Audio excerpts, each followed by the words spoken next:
Hello friends, welcome to బామా corner. నేను మీ భార్గవి. ఈరోజు మన రెసిపీ వచ్చేసి గోంగూర పచ్చడి. ఎంతో టేస్టీగా ఉండే గోంగూర పచ్చడి.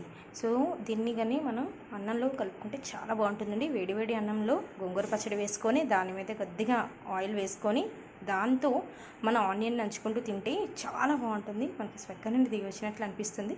మరి ఈ పచ్చడిని ఎలా ప్రిపేర్ చేసుకోవాలో ఒకసారి చూసేద్దామా మరి వీడియోలో. ఇంకెందుకు ఆలస్యం, పదండి. గోంగూర పచ్చడికి ఇలా ఒక ఆనియన్ ఇలా తరిగి పెట్టుకున్నానండి. నెక్స్ట్ ఒక 10 నుండి 12 ఎండుమిర్చిని, అలాగే ఒక 5-6 వెల్లుల్లి రెబ్బలు, అలాగే ఒక 2 టేబుల్ స్పూన్లు ధనియాలను కూడా తీసుకున్నాను.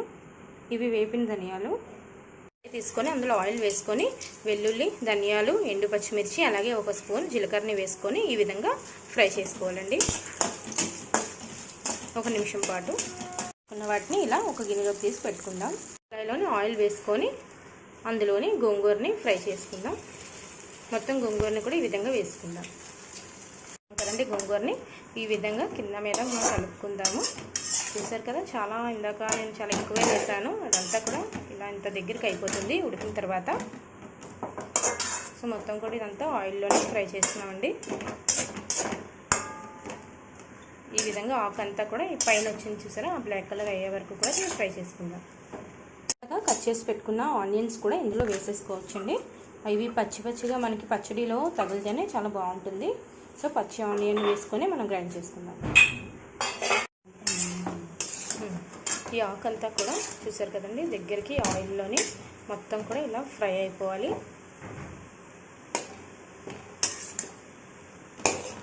ఇంకొక 2 మినిట్స్ వేగితే మనకి సరిపోతుందండి. చూసారు కదండి, ఈ విధంగా ఇది దగ్గరికి అయ్యే వరకు కూడా మనం ఫ్రై చేసుకున్నాం. ఇప్పుడు దీన్ని ఒక పక్కన తీసుకొని చల్లారనిద్దామండి. సో చల్లారిన తర్వాత మనం మిక్సీ చేసుకుందాం. పోపు కోసం పక్కన పెట్టుకున్నాం కదా, వాటిలో తగినంత సాల్ట్ని కూడా యాడ్ చేసుకుందామండి.